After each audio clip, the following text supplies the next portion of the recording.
Hai, nama saya Ahmad Iqmal Hakim bin Muhammad Rizal dan metrik kad saya adalah 067705.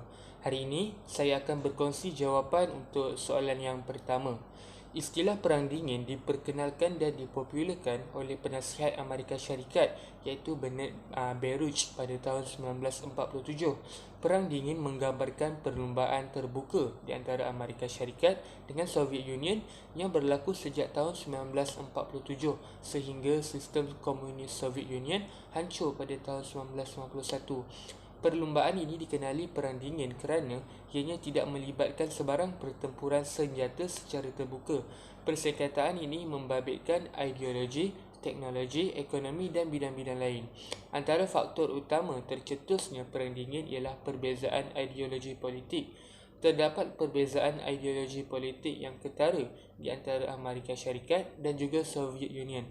Amerika Syarikat memperjuangkan hak asasi manusia seperti hak untuk berkumpul, menyuarakan pendapat dan kebebasan media. Berpandukan ideologi ini, Amerika Syarikat mahu pilihan raya diadakan di negara-negara yang dibebaskan selepas Perang Dunia Kedua tamat.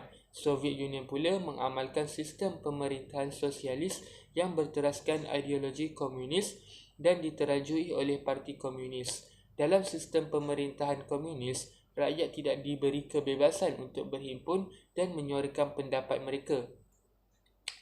Perbezaan dalam ideologi politik antara sistem pemerintahan demokrasi dan sistem pemerintahan komunis menyebabkan hubungan antara kuasa-kuasa besar ini menjadi renggang.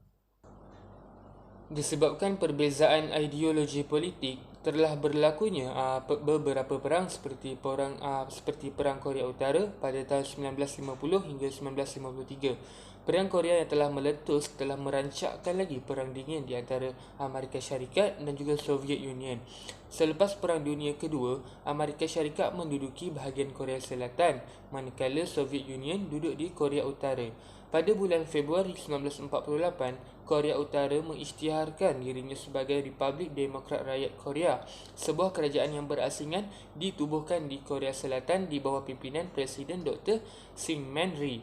Selepas pengunduran tentera Amerika Syarikat pada tahun 1948 dan tentera Soviet Union pada tahun 1949, wujud ketegangan antara Korea Utara dan Korea Selatan.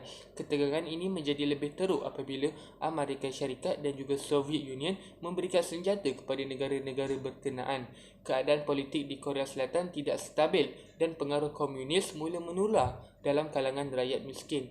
Akhirnya, Soviet Union mencadangkan di PBB satu perdamaian sementara diwujudkan pada bulan Jun 1951 untuk mengelakkan daripada perang. Peperangan di Korea jelas menunjukkan ketegangan Perang Dingin yang menular di rantau timur jauh.